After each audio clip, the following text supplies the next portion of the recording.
Well, hey, good Monday evening to you. How the heck is everybody? I am doing all right. I am doing just fine. I am Bill Sylvie, aka the Dungeon Delver. It's good to see you. It's good to be seen by you, guys. It's good to be seen by you. And I hope you're doing well. Hello, Bob Jesters. You got a Culligan commercial. What did I get? Hey, Culligan, man. I just got my usual awesome credits, courtesy of Bards of Greyhawk. But anyway, so welcome to the show. If you're a new subscriber, this is just a thing we do almost every night of the week, and very rarely on the weekends, as I will explain shortly. But if you're new to the show, or if you're old to the show and you haven't been following what's going on, or maybe this is your first video that you've watched in a while. Okay, so tonight we've got our show. We're going to talk about GRIMTOOTH'S traps. We're going to look at it. We're going to laugh. We're going to live. We're going to laugh. We're going to love.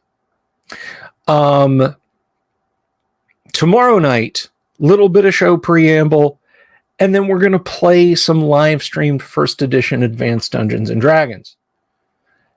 Nice and normal like things have been going. I will not be here Wednesday. Kyle Schuant will be flying solo and playing some Classic Traveler, hopefully with lots of folks playing along. We have openings, availabilities in our Classic Traveler game. Hit us up on our Discord. Yes, we have a Discord. If you would like to play in some classic some Classic Traveler, here's the Discord right here. That's not the Discord, because once again, the copy-paste function that is supposed to be automated in Discord didn't work properly. There we go. So, yeah, you can hit Kyle up and see about getting into the Classic Traveler game, and he will guide you through what you need to do. There is no show Thursday. There is no show Friday. There will not be a show over the weekend. There will not be a show Monday, Tuesday, possibly Wednesday. My wife has a medical situation that is going to require all of my attention. I won't be here, but Kyle will be here. Kyle will be here to run Classic Traveler for you guys. We've set it up. And you might ask, well, why then isn't Kyle hosting the show? And the answer is simple. He is he has less free time than I do, because he actually has a life and goes out and does things and important things. So he is not going to be available, because this is 9 o'clock in the morning, or maybe even 8 o'clock in the morning. I don't know, for Kyle out in Australia, down in Australia, over in Australia, on planet Australia is what I'm saying. So the net result of that is that, you know, I can't ask him to shoulder the burden of running the show in my absence. So you'll have to watch reruns or something. I got plenty of videos, and everybody's always like, I missed last night's show. I missed last night's show. I didn't see last night's show. I'm getting caught up on your shows. You guys have got plenty of videos in the past, reruns to watch during my absence. And then we're going to return and everything will be cool. Now, I'll tell you this. When we come back, we are going to have Alan Hammock on, because we're going to restart our deep dives, and Alan's going to do our deep dive, deep read of Ghost Tower Inverness. Oh yes, Ghost Tower of Inverness. and he's going to help us dig into it and unearth any secrets and point out any trivia and tell us what every brush stroke and every letter might signify. So I'm really looking forward to that when we get back. Might have a couple more guests on, but we'll see. You know how it is. Sometimes folks are available, sometimes they're not. So we shall, as Gary often put it, proceed apace. When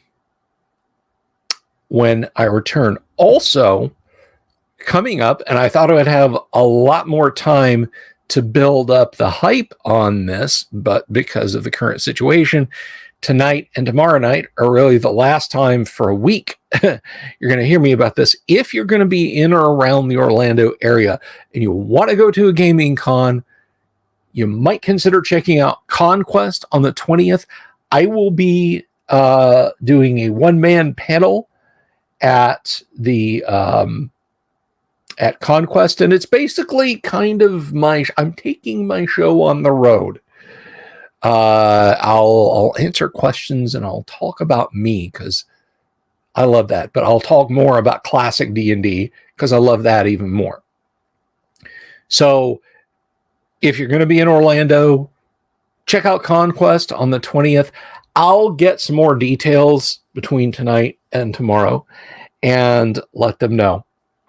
The show can be called Stretching Out with a Hammock. Well, it's hammock, but yeah, that's very cute, Jack. And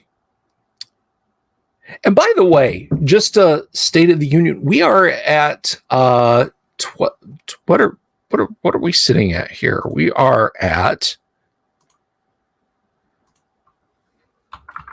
let's look at our metrics, shall we? Subscriber-wise,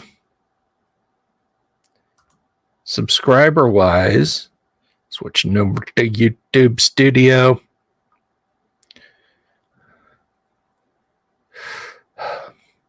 We are at 1,254 subs. That's pretty darn awesome, guys. Thank you so much for subscribing.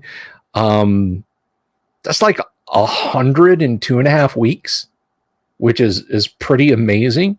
My buddy, the Dungeon Minister. So, half a second before we go further.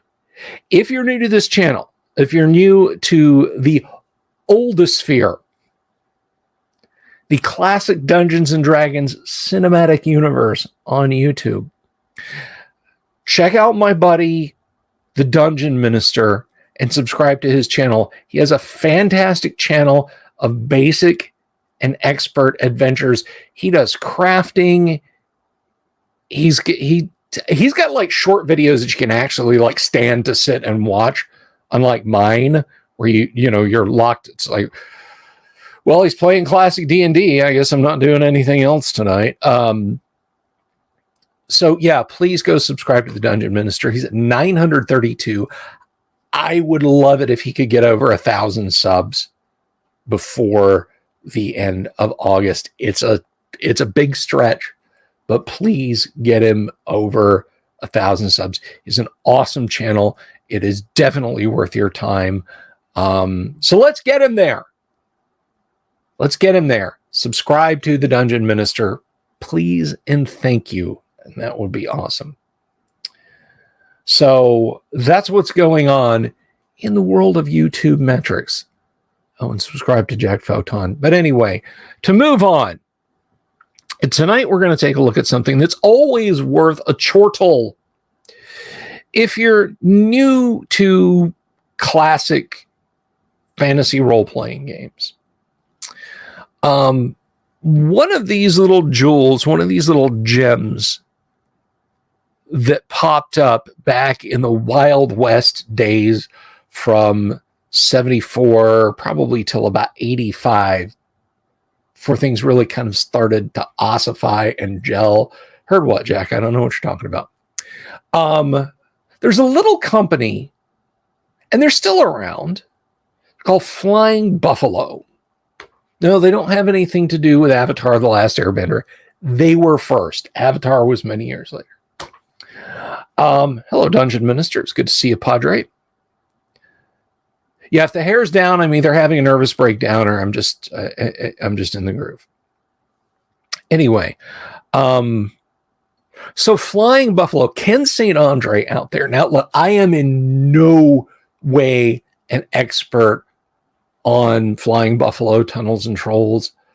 I could get that way. I could do some deep lore digging if you guys are interested in hearing about like the history of TNT and just a host of other things. I'll do the homework if that's what you guys want to hear. But Ken St. Andre and company started a game. They looked at D&D and said, well, that's pretty complex. And how you could look at original D&D and say that's complex. He took the alliterative title, and instead of Dungeons and Dragons, Tunnels and Trolls. And so began Tunnels and Trolls. But they also published a great many other things. My introduction, wow. I just invented a new word. It's a perfectly crumulent word. And it will embiggen your speech if you use the word introduction. My introduction to the world of Flying Buffalo was actually not through Tunnels and Trolls, but it was through GRIMTOOTH'S Traps.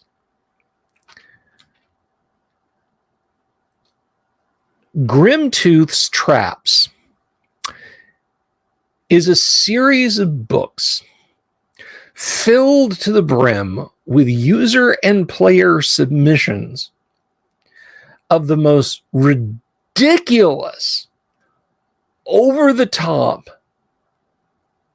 mechanical and magical means of destroying player characters that you have ever read.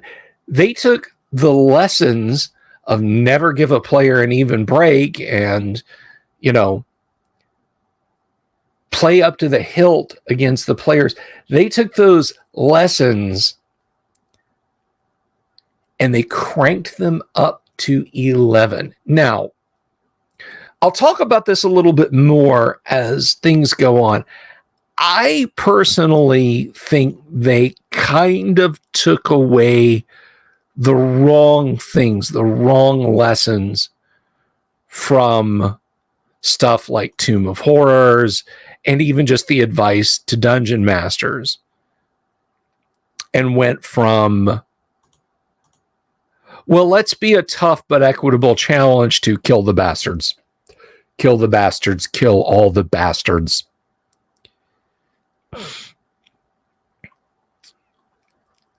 And out of that, we got GRIMTOOTH'S Traps. But regardless of how you feel about these traps, they are nothing if not amusing. And what's interesting is, as you look through these, understand the GRIMTOOTH'S Traps books were published between 79 and 80 for the first one. And then as the years went on, more were published. But there are some very recognizable names in these books. Liz Danforth, she had stuff in Dragon. She did stuff for Steve Jackson Games.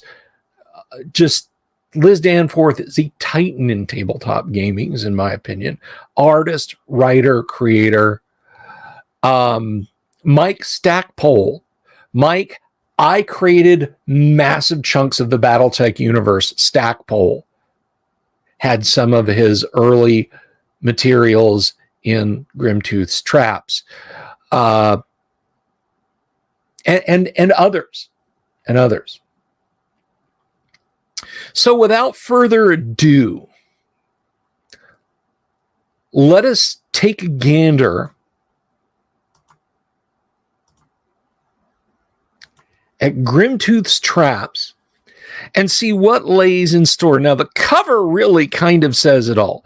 If you're looking at this and you're thinking, wow, is this thing full of ridiculous Rube Goldberg clockwork machines? Because you can see here, there's this bloody pointed spike thing that's fixing to grab this adventurer who's trying to get this him-sized gem off this rope. You're absolutely right. 101 traps for use with any role-playing system. So there's no, generally speaking, there's no rules in here that make these unsuitable for, well, any role-playing system. But it's clear they're trying to sell to D&D fans as well. Well, DMs anyway.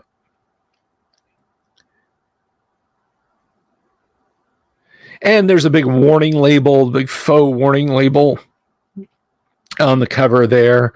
And it says, warning.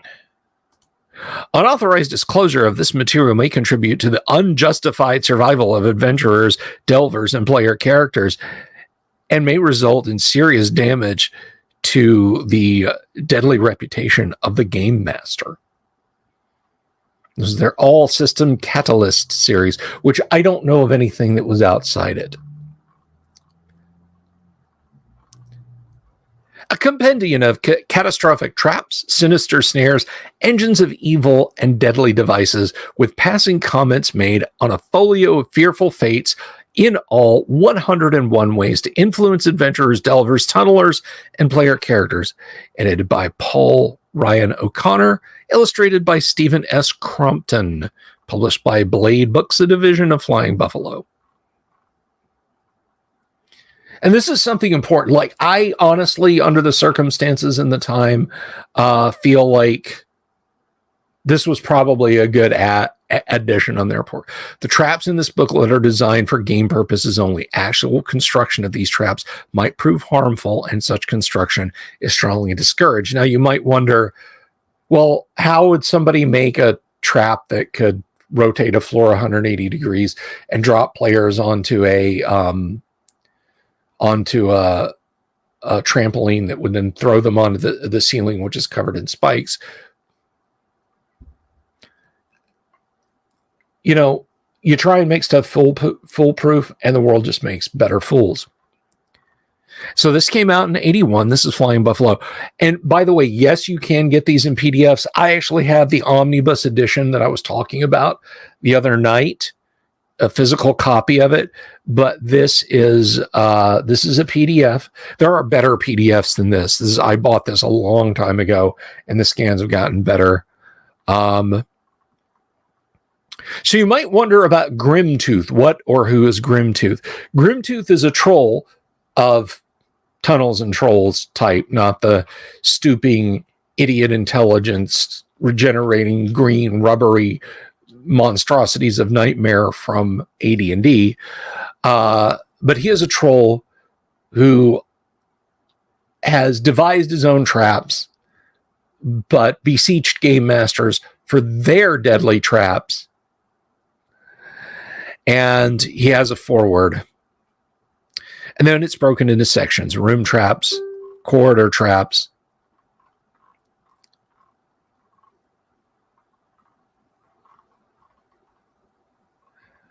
door traps, items, and artifacts, which we'll kind of focus on. But door traps is broken up into obstructions, detours, murderers,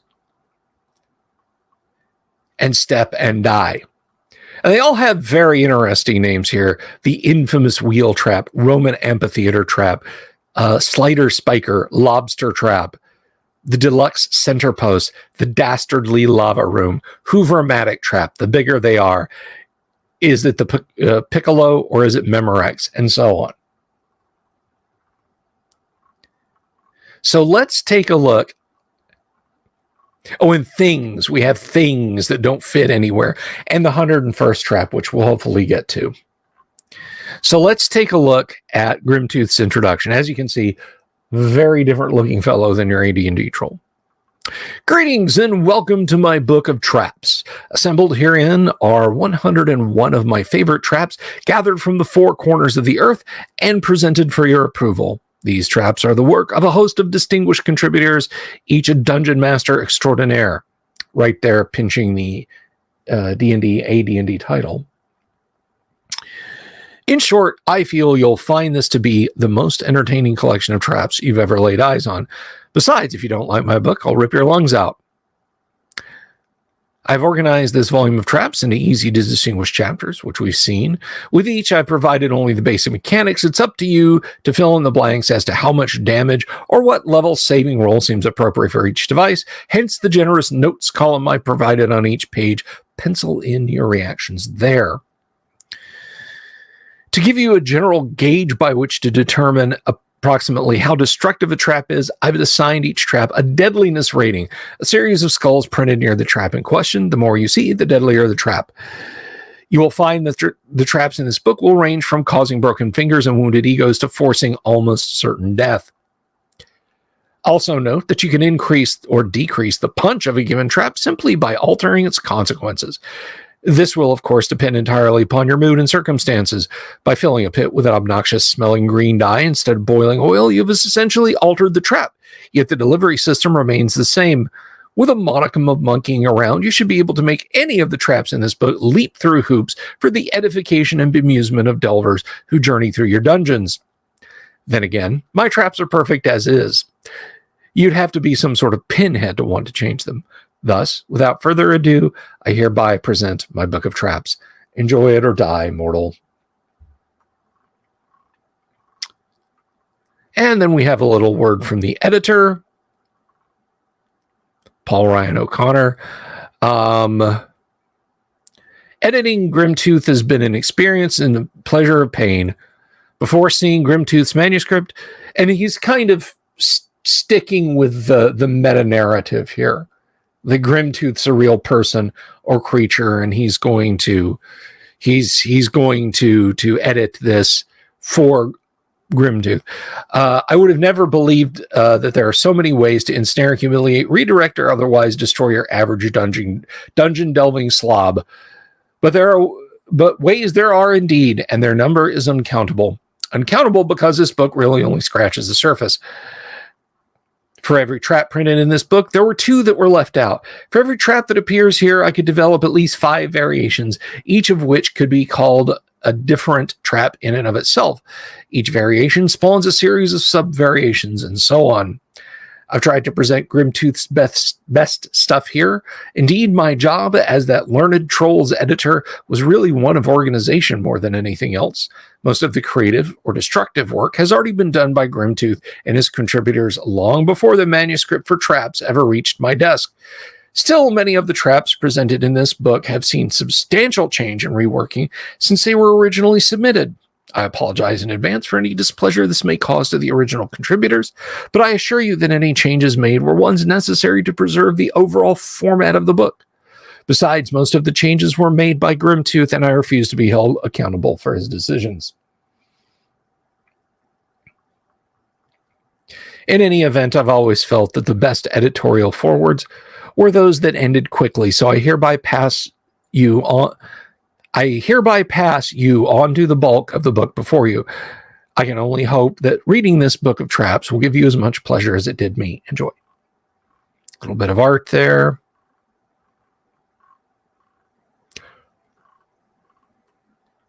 And I'm not going to read each one of these. We're just going to kind of look at some. And if you guys see one that you want discussed at length, we can do that. Enjoy it or die. I'm a book, not a cop. I understood that reference.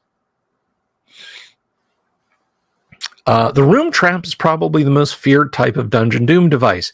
It is the main event, the central attraction, the carefully planned and patterned engine of destruction geared solely towards the destruction of those who venture within. No mere hallway nuisance or dangerous treasure are these.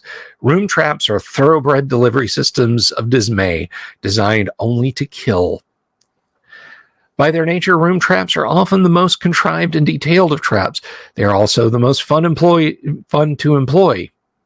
Delvers, too, seem to enjoy room traps far more than any other. Such traps often present puzzle boxes for the characters to strain their infinitesimal brains over, while you move in to smash them with a club.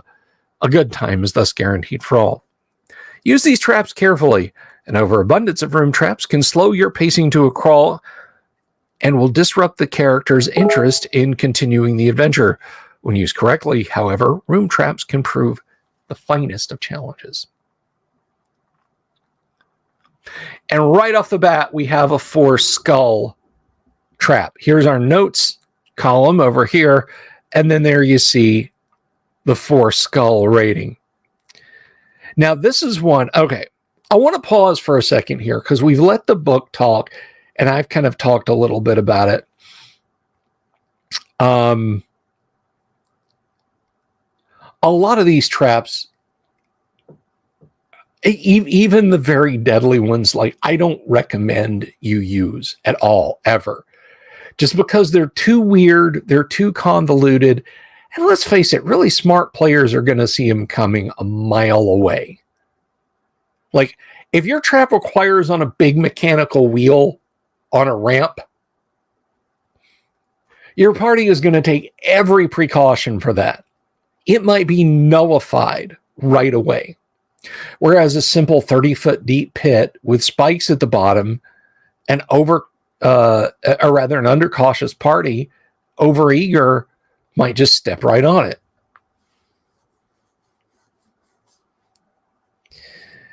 And it says right off the bat, the trap design is rather complex. And, look at the illustration. You've got a top view, you got barrels on either side, you got this roller thing. The trap is activated when a member of the party starts up the slope. At this time, a steel curtain will slide down to block their exit. The large wall at the corner will drop into the floor, revealing a large black quarter-sized wheel. No longer restrained, the wheel begins to roll down the slope towards the party at an amazing speed. The wheel reeks of strong anti-magic and is indestructible. Thus, the party's options for evasion are limited to less destructive methods.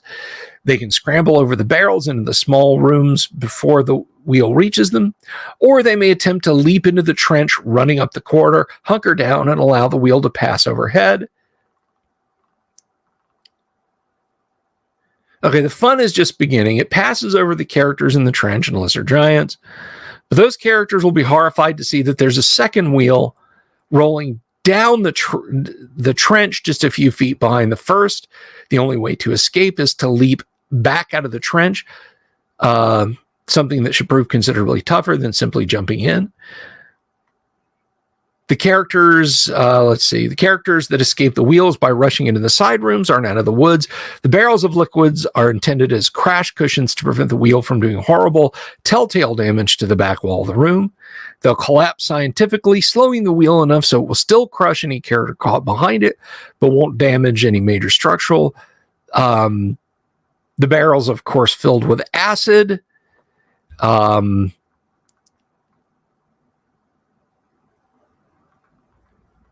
And yeah, it talks, basically it's a wheel that rolls down the center, then two that roll down the sides. Like, why then even have the trenches? I mean, that illustration looks like a video card. Let me see. Does it? It does. Like, here's the bracket. Here's the cooling fans. There's the like an older video card. Like there's a, there's like a feature board, like an MPEG decoder or extra video RAM.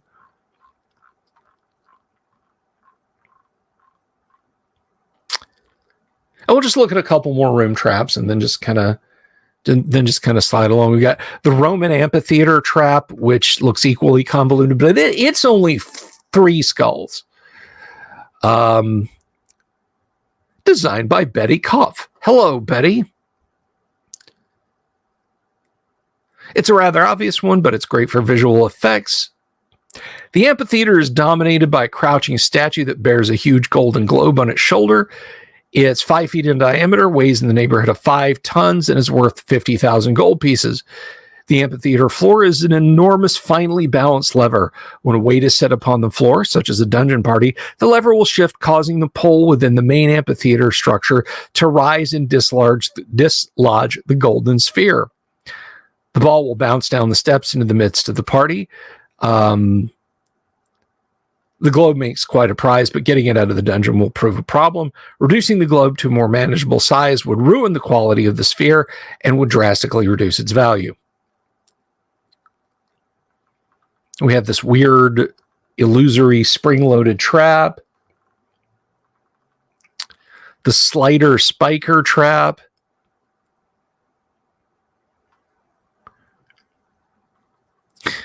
A usually fatal trap, also an incredibly confusing one. Like I said, a lot of these are really a lot of these are really convoluted and over-engineered, in my opinion. The Lobster Trap for characters who've been captured and rendered unconscious elsewhere in the dungeon. Well, I mean, at that point, you can do anything to them. You don't need this.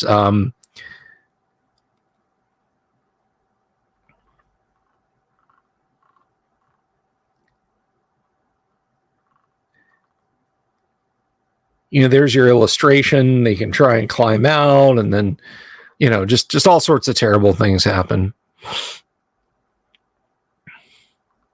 Now, these are the ones I like. The Rick Loomis, whose name I recognize from some RPG materials. Let's see. This is the Deluxe Center Post. Is a much simpler trap. Thank you, Rick. In the center of the simple square room, a single indestructible deluxe magic staff is wedged betwixt floor and ceiling. The staff, a coveted prize, supports the ceiling, a freestanding 10,000-pound block of granite. Aside from this handicap, the staff is free for the taking. So basically, if your party has telekinesis or strong enough characters, you can remove it. See, I find a lot of the 4 and 5 skull traps, and yes, there are a few 5 skull traps in here. If you're familiar with the SCP archive, which I think it's become a normie thing now. Everybody that submits SCPs, and my God, they're up to like over 5,000 now. It's ridiculous. It seems like every third one is a Keter or highest qualification. This can not only end humanity, this can not only end the Earth, this can not only end the solar system, this can end reality. Like reality as is understood across every imaginable form of existence could be ended by this. Everybody introduces some hyper complex reality ending SCP nowadays. That's what the 5 skull ones tend to be like. The Dastardly Lava Room, a elegantly simple trap. It's 3 skulls.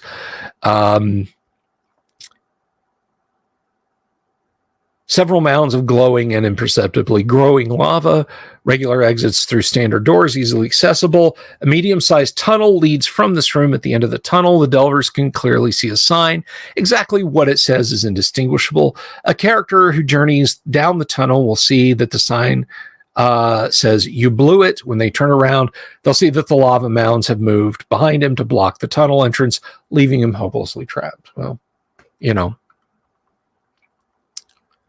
So I think that's enough room traps. Let's look at some of these other ones.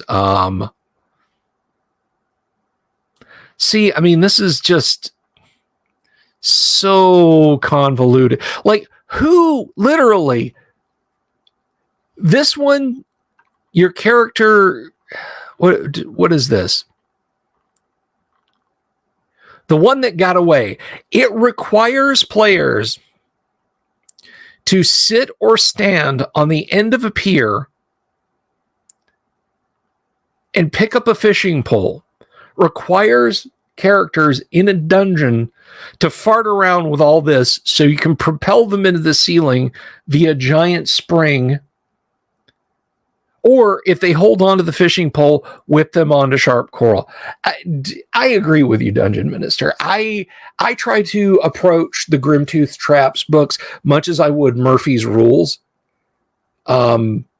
Very much like Murphy's Rules. Because Murphy's Rules, they tend to look at things from a standpoint of, well, if you do this, this, and this, you see the absurdity of this rule in a far edge case application of that rule, but only if these criteria are fulfilled. But it's still funny to laugh at. But that's never going to happen in your D&D game or your Car Wars game or whatever. But you do laugh at it because you're like, they weren't really thinking this through.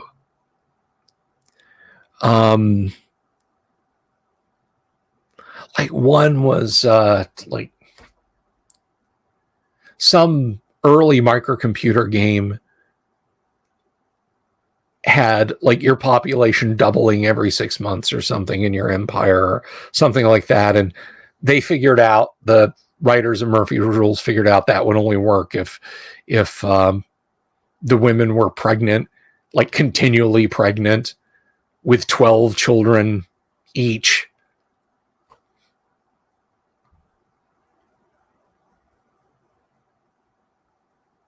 Yeah, there are a lot of ridiculous ones. Anyway, let's look at some hall traps, corridor traps. Here's a forest skull, hop, skip, and a jump. It says it's simple. Let's find out how simple. Present the party with a typical trench. Now, I do want to pause here. There's plenty of ridiculous stuff already in D&D. Honestly, if it didn't exist in White Plume Mountain, the slippery room that has the trenches filled with tetanus-causing razor blades, I mean, what is that even about?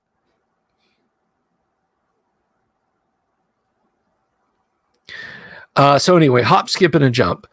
4 or 5 feet across, filled with some disagreeable substance. They could probably jump across the pit with a certain amount of effort, but falling into the substance will be fatal. Do not tell them an invisible wall stands on the opposite side of the pit. The first character to attempt the jump is certainly doomed. The invisible wall presents nothing to grab onto, and the incident will probably happen so quickly the remaining party members won't have a chance to save the character before he splashes into the pit. The only way to defeat it is to dispel the wall and then jump, or to teleport across. And then, of course, you know, you can, there's some suggestions like making it easier or less hard.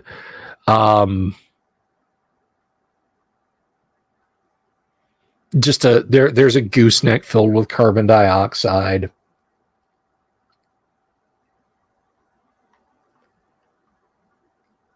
We had Monty Hall games. Now I see Monty Python was there too with some of these traps. Yep.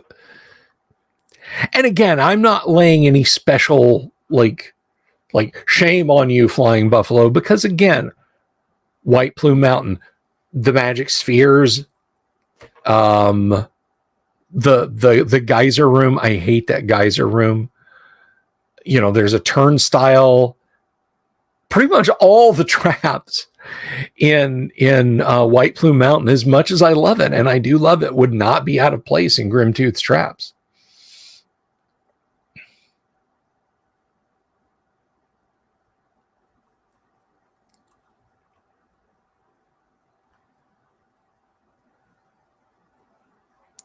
Just rotating wall traps.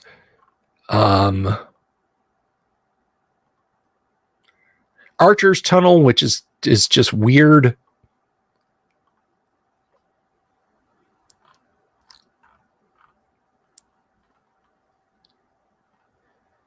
Here's a bunch of weird. See, I think you would This one is like Mirror, Mirror, and the Fall is more fun to read about than it would be to try to implement in your dungeon.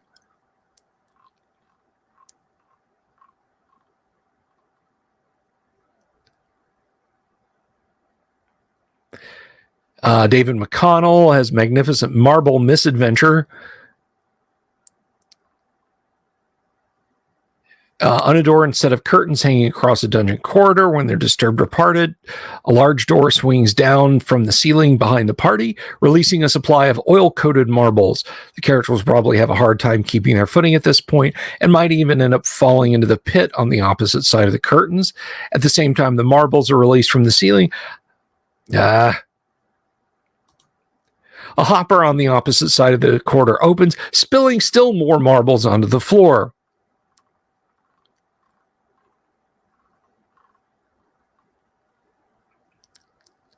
It's kind of a simple rotating floor tripwire trap. Designed by Mike Stackpole. Right there. Dungeon Minister says, I like to picture the monsters are... Oh, yeah.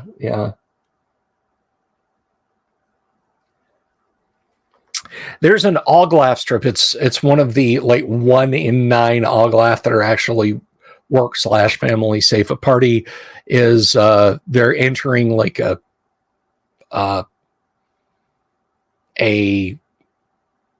intersection, as it were, all these halls coming together, and a goblin rushes on. He goes, Don't go in there. Boulders will fall down and crush you. Go that way. And they're like, you could be lying. He's like, I swear I'm not. So they go that way and they fall through a pit and plummet down. And he's like, I'm so glad they didn't go that way. I'm the guy that has to reset that trap.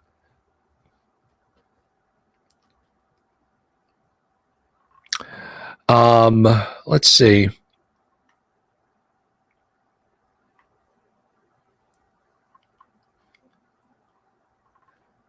Oh, here's a 5-star trap from Mike Stackpole, our 5-skull trap. Hello. Oh, yeah. Overthinking is hands down my favorite Oglaf trap. I have included that in dungeons before. I've had players walk straight up to that wall. It's somewhere, I'm not going to tell you where, but it's somewhere in my Castle Greyhawk. Wall that just has painted in big letters, overthinking. I've had players literally stand there for a game half an hour trying to figure out what it is. So here's a 5-skull trap.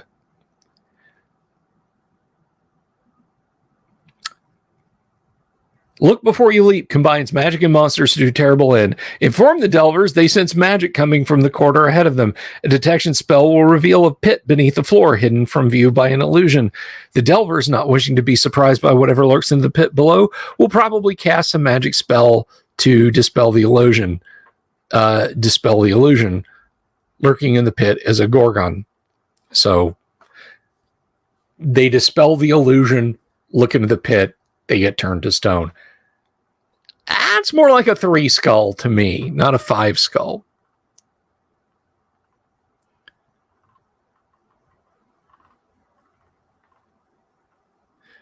The Greystoke Memorial, you got to swing across the pit of nasty stuff. The rope ratchets out further, and you slam into the wall and presumably fall into the pit.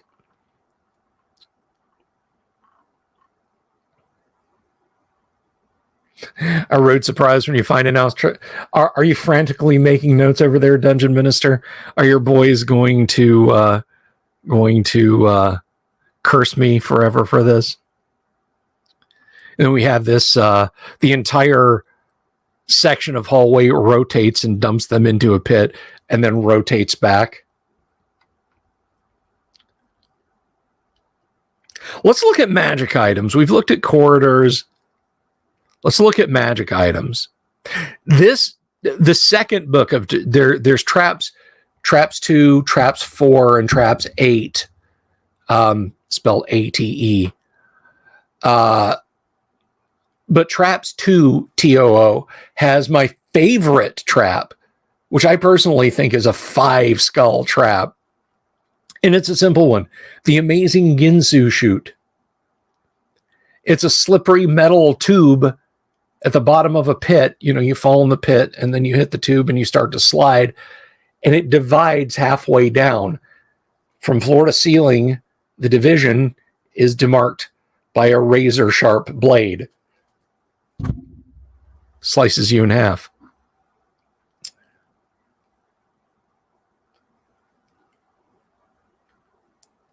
Some of them are. Jackson's stuff was a little bit more fanciful, I feel like.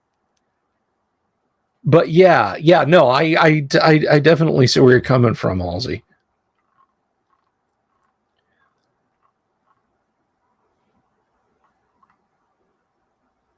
There's an entire corridor that rotates down. So you see the spikes at the end. Okay, well, we'll approach it.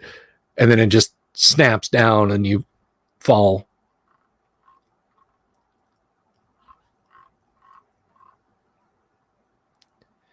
Here's one you go crawling through, and then the wheels start to spin and spit you out.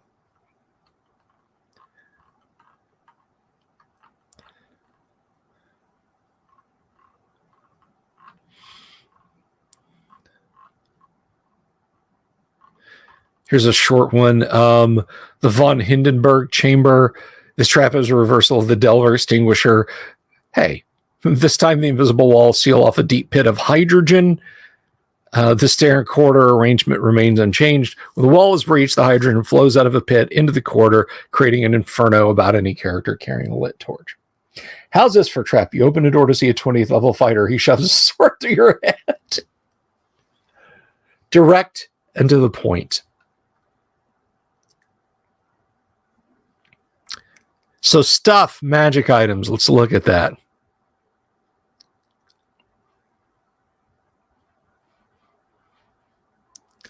Door traps.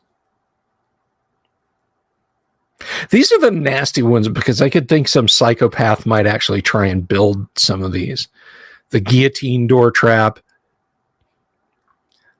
A poison gas door.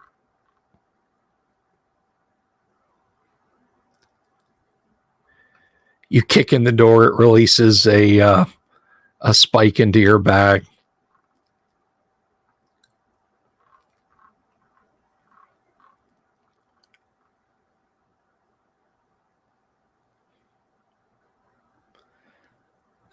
Telvermatic Dicer and Malingerer trap.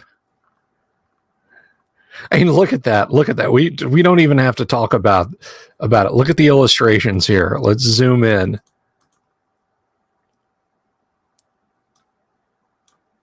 Party comes up to the door. Slides the door up. The ceiling drops down. Smashes one Delver. Catches the other with a hook. This guy then gets his arm cut off by razor blades. The weight of this guy's body falling propels this guy onto the spikes.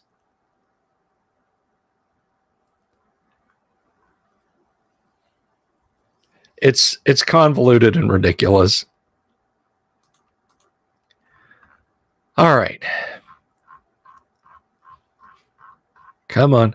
Items and artifacts. We'll talk about a few of these. And right off the bat, Mike Stackpole, a trap designer with an evil mind, has an odd knack for coming up with bizarre and esoteric trap items.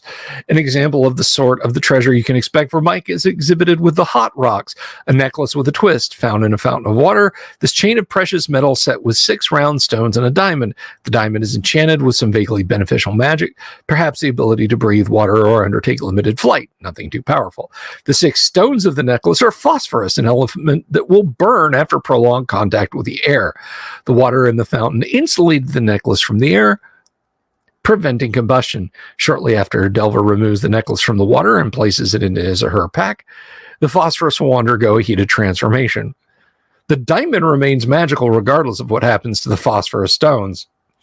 If you describe the magic on the diamond by saying something like, when worn, the diamond will, whatever, a smart delver might reason out that he can take the diamond and discard the necklace, thus gaining the magic and avoiding the consequences. No one said that the diamond had to be worn with the necklace to work.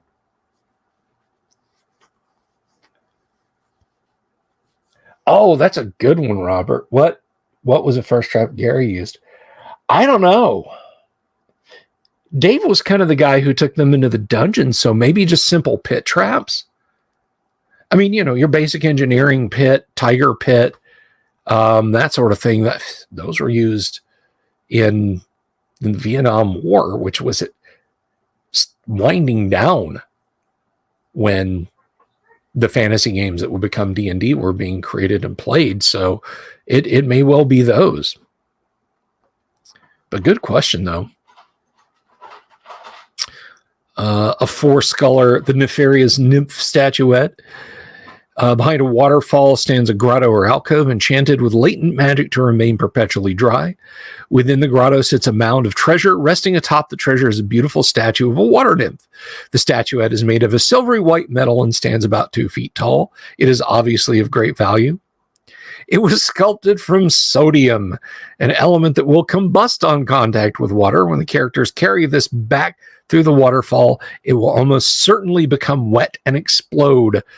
The chances are very good the characters bearing the statue will be killed. Any characters who stand near the blast could be severely burned.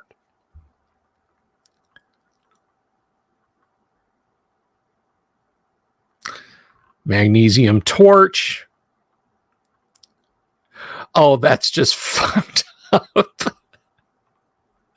And worthy of 5 skulls. Mike moved away from the elemental for his next device, considering the violence involved. What has led to wonder if a delver might not prefer to have his hands burned off or his clothes catch fire. At least with these fates, there's a slim chance of survival. The spyglass offers no such opportunity. And I mean, you guys can look at the illustration and see what it is. A spring-loaded dagger with a thin-edged blade. Death or at least blinding as a result. So you bring it up, you adjust it, and then you get unalived. Here's one from Liz Danforth. The Moviola. 25 gold. Let's see. Screens a film of a beautiful woman who removes her veils in the fashion of a belly dancer. The film is in 4 sections, each revealing more than the last. Each section will cost the viewer 25 gold pieces. After 100 gold coins have been paid, the woman will remove the final veil, the one that covers her head and face. When the final veil falls, it will be revealed that the woman is a gorgon, and the viewer will be turned to stone. It's ideal for the back of a bar. The machine itself might even be a demon that could either attack the delver or simply laugh and run off with the gold.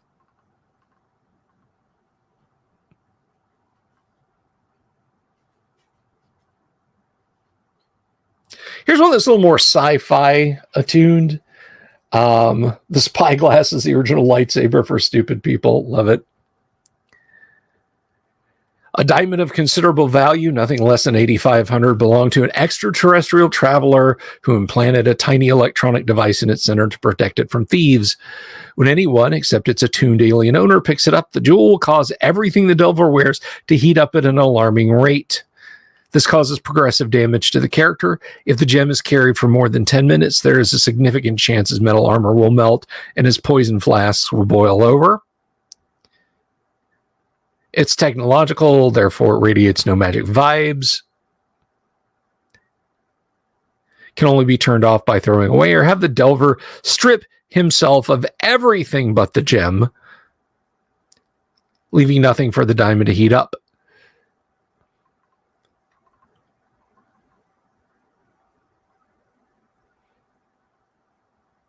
I've used the jerk in the box. I have used the jerk in the box, and it's hilarious.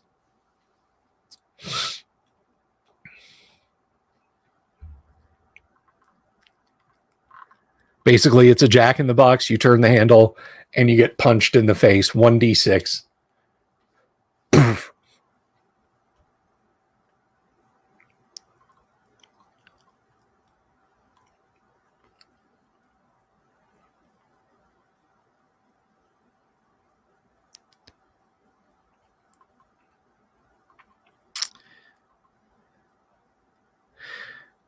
The rope serpent.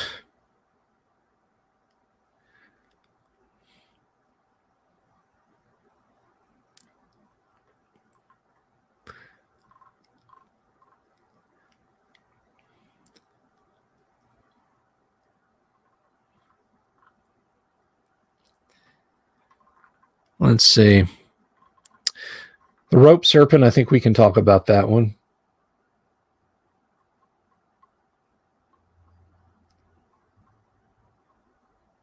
Oh, I like that. You get magic jarred. There's something miniaturized and down in the moviola.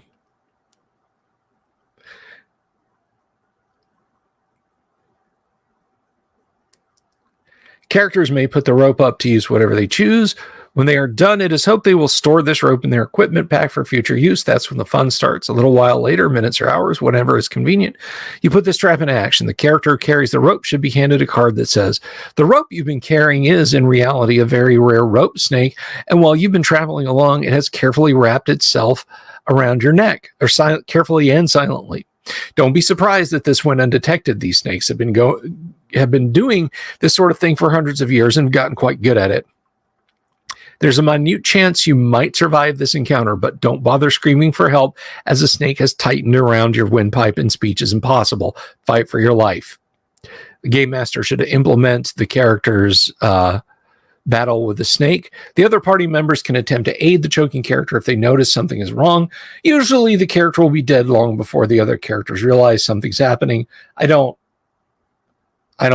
think so.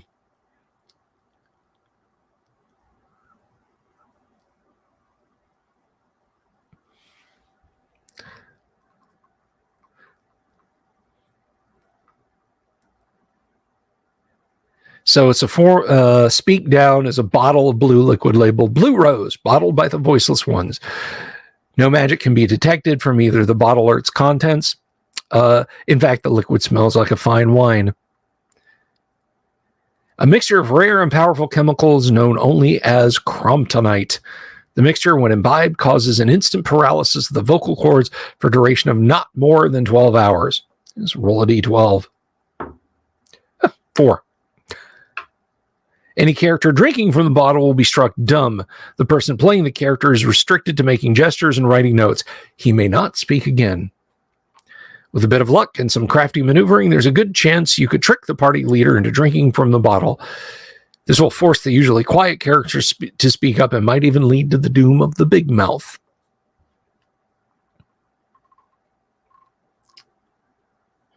Hey, Chris, happy Monday. Satan's bow. I forgot about that. It's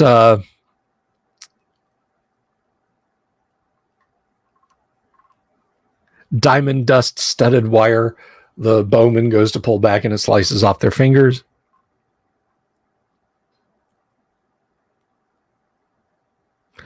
Cup of golden mead from Liz Danforth. Simple as it is direct. Present the delvers with a sideboard laden with goblets, each of which contains a magical drink of golden mead. The mead, when it hits the stomach, is transformed into an equal amount of molten gold. The character who buys the mead won't survive, but the party gets the cash, provided they're not too squeamish or have cast iron stomachs.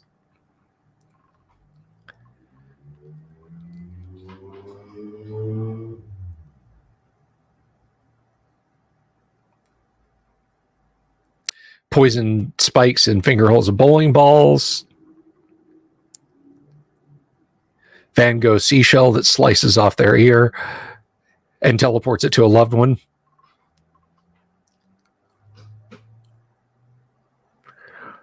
A whistle that automatically attracts wandering monsters.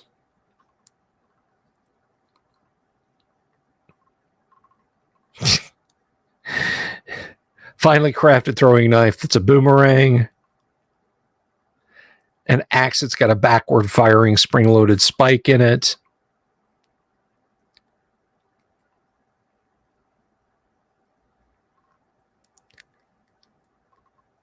A 2-inch by 2-inch spot in a magic shield that is incredibly weak.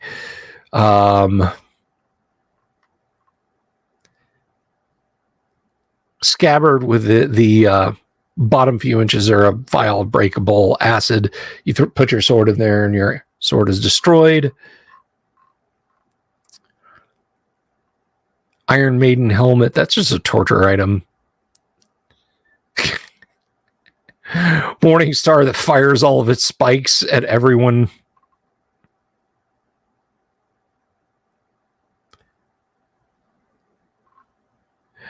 Oh, goodness.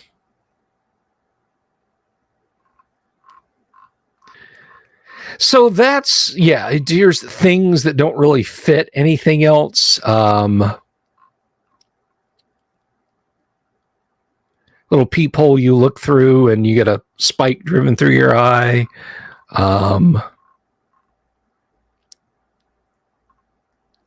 The fountain trap is just kind of like a pitcher plant or a Venus flytrap.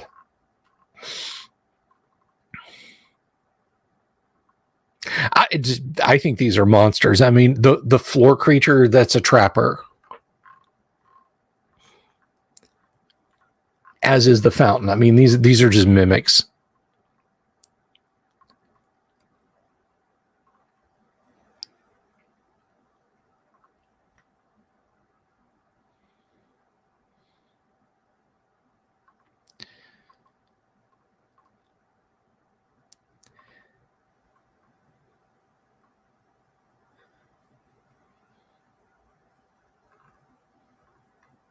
So you can see there's a lot of silly stuff in here. There's a lot of stuff you could mine for ideas. And we're kind of running a bit long here, so I'm going to remove that and just kind of talk about. I feel like, first of all of these are a riot to read. This is great. Late night, game's over. I want something entertaining to leaf through, kind of fodder, just good for a chuckle. And they might spark some ideas that have nothing to do with the trap. Maybe the illustration gives you an idea for a better trap, or gives you an idea for a dungeon layout or something like that, or inspires a treasure that's not a trap at all. So, I mean, if I was going to rate this book on a scale of 1 to 10, for overall usefulness, I would probably only give it a 5. For cleverness of design and writing, I'd give it an 8. Art probably gets a solid 7 or 8. Hello, Cybers.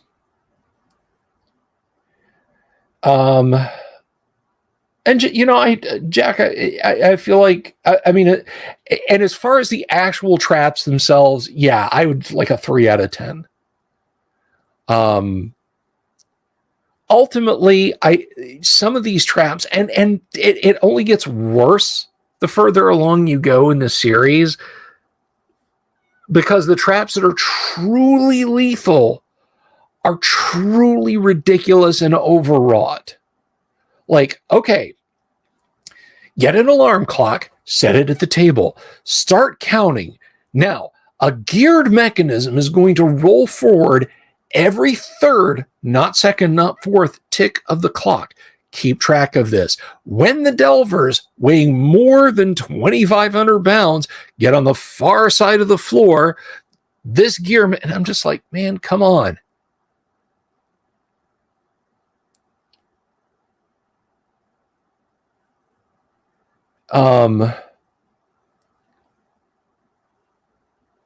It's good for your guest bathroom.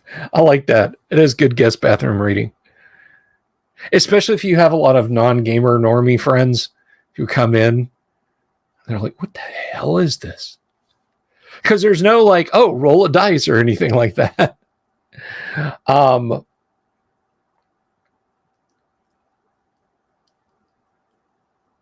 It's entertaining. Okay. It's entertaining the same way that, that again, Murphy's Rules is, but you're not going to play AD&D. Like, somebody came up with something when 3rd edition came out called the Peasant's Railgun, where you line up like 100 peasants in a row, and you go to the one in the back of the line, and you hand them a wooden dowel, and you say, hand it to the person in front of you. And by the time the 100th person is grabbing it, the dowel is moving forward at like 62 times the speed of sound or something like that.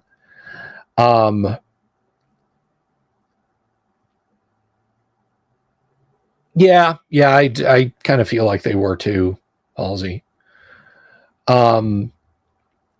You're never going to play your D&D game out to that extreme of an end. And when your characters walk into a room and there's like 2 giant wheels, windlasses set on the wall, and there's a freeze-dried monkey holding a black pearl on a metal plate in the middle of the floor that seems to hover 6 inches, they're just going to be like, no.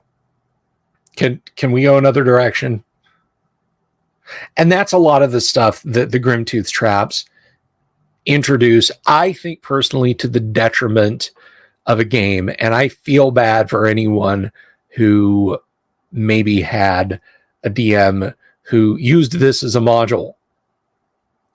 I think it was my buddy Rob who once said somebody he gamed with, maybe even been Kevin, used GRIMTOOTH'S traps as a module. Just like the wheel trap is room 1, the Roman amphitheater is room 2, and connected it with the hallway traps. The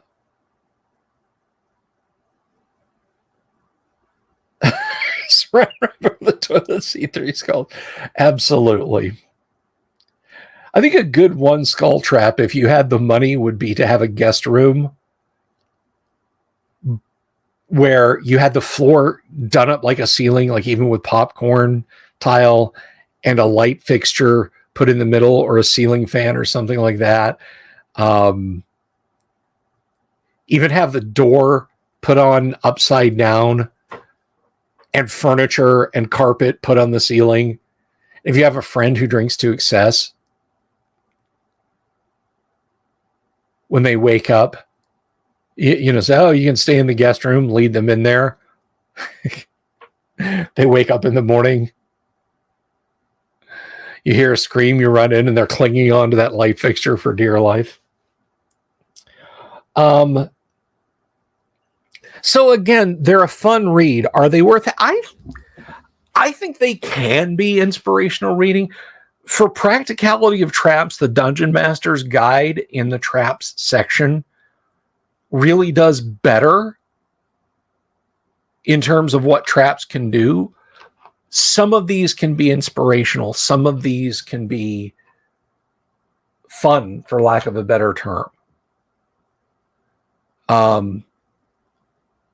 But in the overall, there are more misses than hits with the GRIMTOOTH'S traps 1. A few of them do stick out. Some of them are like,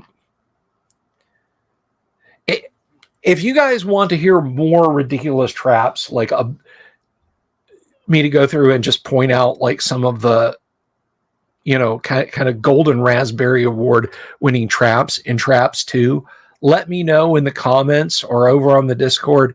Yes, we have a Discord right there. And we can absolutely do an episode where we just point and laugh at some of the other ones. Jimmy says,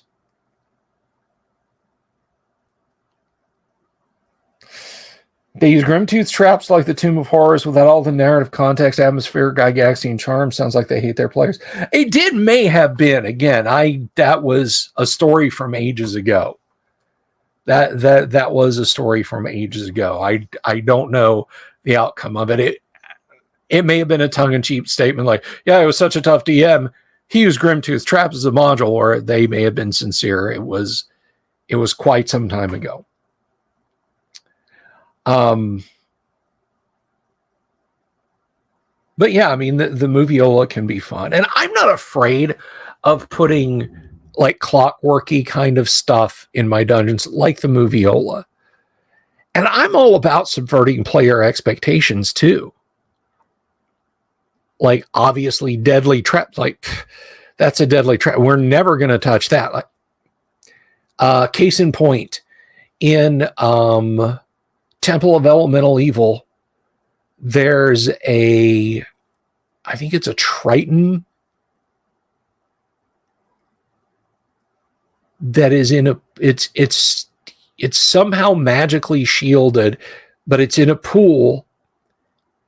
The players can get it out, but they have to expose themselves to acid. I don't remember what the specific mechanics were, but they're basically going to end up with strong acid on them trying to rescue this poor Triton or something to that effect. So I like to play with expectations, with parties' expectations like that, but not in the sense of, you know, okay, you open the door, the hallway starts to fill with fast drying cement.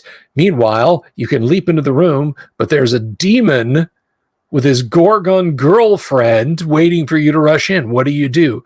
And there's too much of that, I think, in the GRIMTOOTH'S Traps series.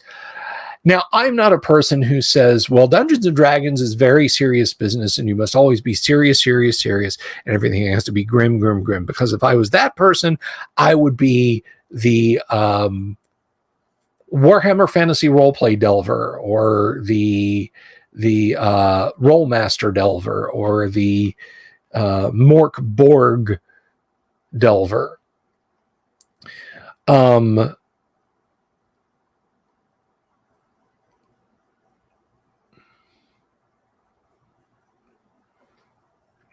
So, you know, I think you can have a laugh with a lot of certain things.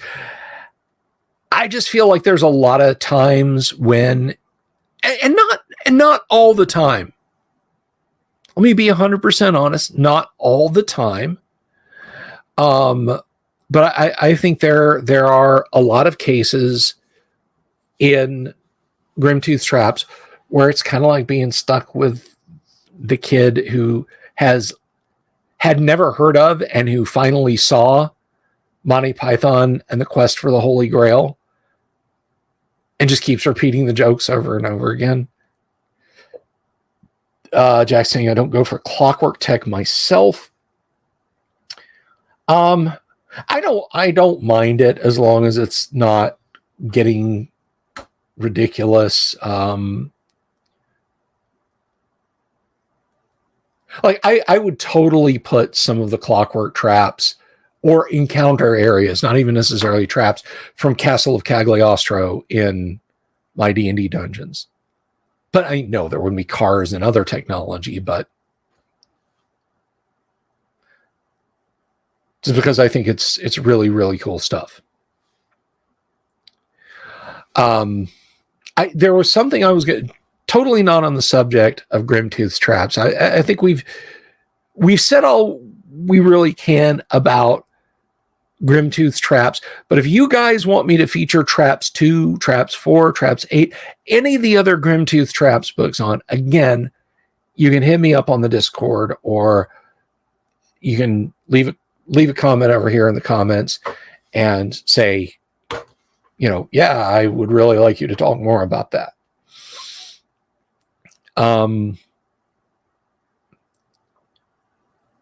But aside from that, I did want to mention, I thought this was very interesting. And if you were there for it, that's awesome.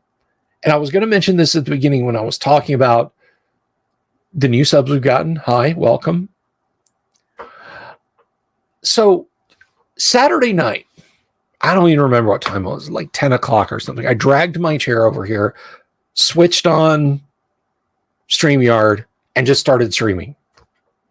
And I just sat here and talked about nothing.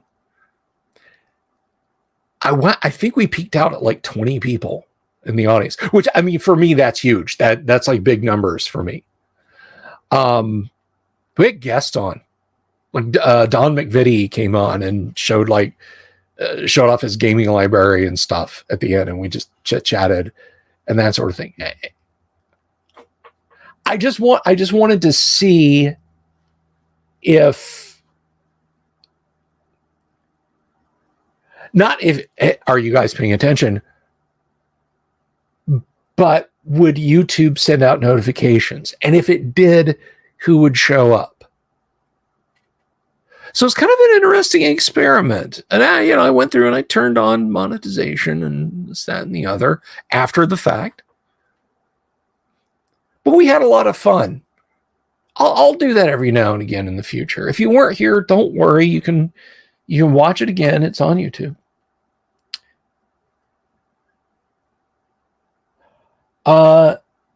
Did you miss the read along? I don't know when you got here. So I didn't, to read along this book beyond, I read the introductions and we went through the table of contents, and then we just kind of cherry picked out some traps and looked at a few things. I mean, because it's I don't know how many pages this thing is. Yeah, it's like a 60-page book. It would have taken us a long time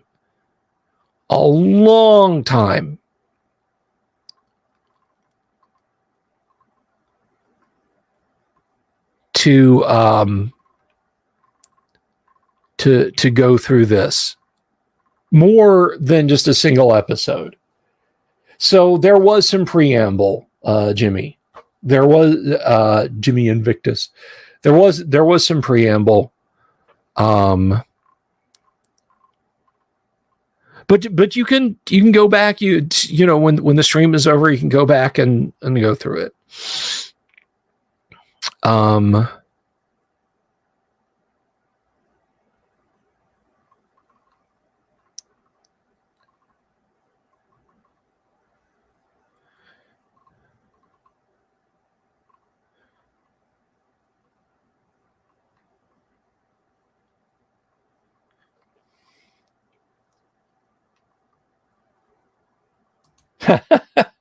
Grandma's old clothes roll. Yeah. Was it motorized or did she turn the handle? You did receive a notification. Very cool. Awesome. Good to know.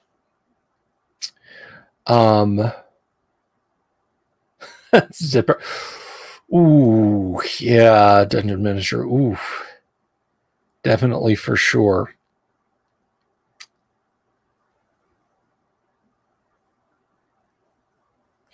Mercilessly press.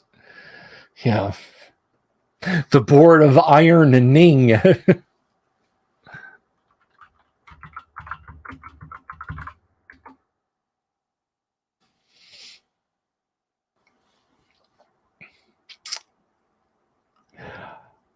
But anywho, so it was an interesting experiment on Saturday.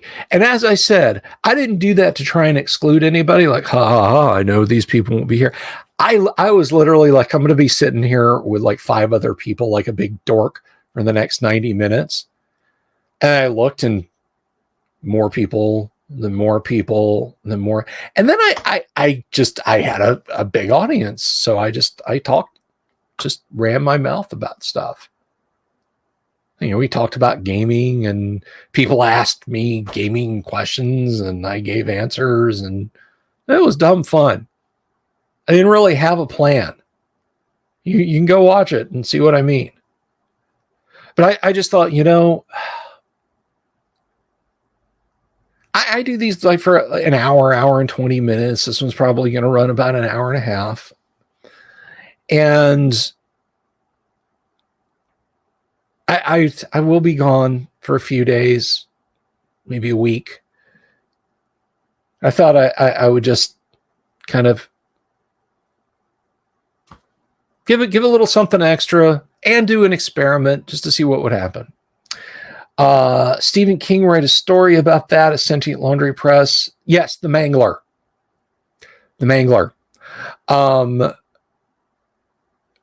The laundry press comes alive by dint of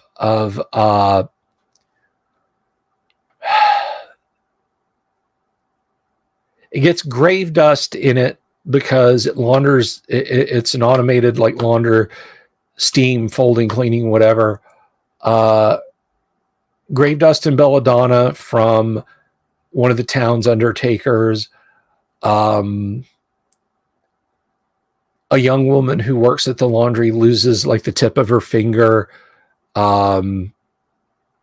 She's like 17. She's a virgin, so it gets virgin's blood.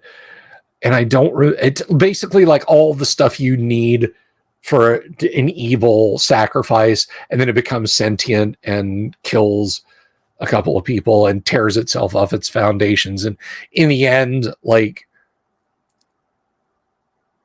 the two people who know what's going on are like, oh my God, what do we do? And then they hear like the clanking and the steam hissing, releasing as this thing is literally like grinding forward towards the house they're in. And it just kind of ends there. Saturday night computer history chat. Yeah, I think I talked about old computers too.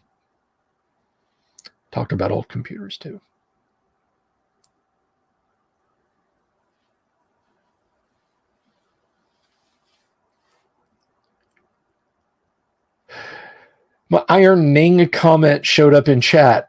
I said it, then I typed.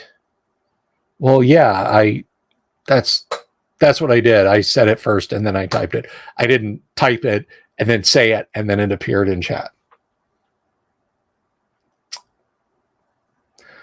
But anyway, of course, King wrote such a story. Okay, so I'll share this Stephen King thing, and then I got to thank got to give my thanks. Do you remember watching stuff like on PBS when you were a kid back in the 70s? You always knew whatever awesome show you were watching was coming to an end because they would thank all the corporations, the Ford Foundation, a grant from the Chubb Corporation, and just you're like, oh man, it's going to end.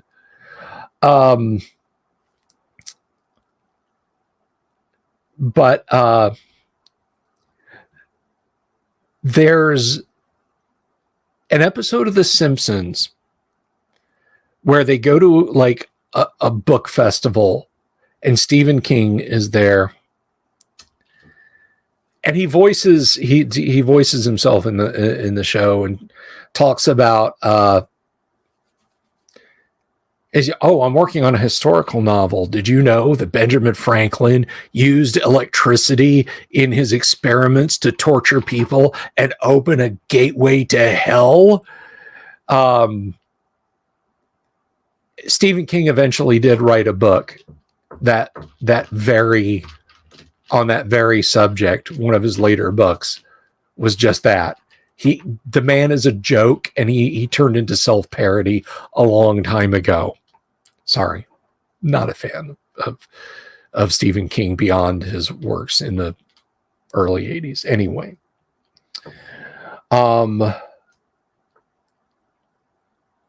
so yeah, it's little Stephen King there. But I'm going to let you guys go. But first, before I do, I want to thank the people. So if you're new to the show and you're like, what is that going across? Why should I pay attention to that? There are some folks, and we thank them for their contributions, who do contribute to the show through Patreon and Subscribestar. Some folks prefer to throw a little tip my way via PayPal. That's awesome too. You don't have to. Let me tell you what, one of the coolest things you can do that costs you $0 is click that subscribe button, click the bell icon for notifications. Tell your friends, hey, there's this guy. He's got this cool YouTube show. You can go and spend a while watching back episodes because he's going to be doing them again in a week or 10 days. And then tell them to click the subscribe button and click the bell icon for notifications, because I appreciate that. And if you want a little bit more direct contribution, we have the means. We have the technology. It's right down there. And there are folks who choose to. And so to them, I say thank you to Joshua Garlock, Lord Corion, Ricky Maru, Mobius, Kevin Reynolds, Doomsword Deathmaster, Mark Simpson, Damien247, James F. Keck, William Smith, the Dungeon Minister, subscribe to the Dungeon Minister, Manny Wall, Mark Corey, Kevin Wood, Todd Sharp, Carnivore Farmer, Rob knows I can't say that, Jules, Jeremy Rule, Bo Ganora, Mikey Mank, the Sky Hernstrom, and Pete Sullivan. Thank you all so very, very much for your contributions to the show. I appreciate it so very, very much. Now, tomorrow night we'll find something to talk about, because it's going to be the last show before a hiatus. The last show I will be on before a hiatus, because Kyle will be here on Wednesday night. And then Thursday and Friday and well into the following week, I will not be here. But let me just say to you all, thank you all very much for watching the show. If you're not subscribed, like I said, please do subscribe. We have lots of good content, lots of interviews with awesome people, and lots more cool stuff coming up. So I will see everyone tomorrow night. Have an absolutely wonderful time. Be good to each other, and we'll see you then. Peace.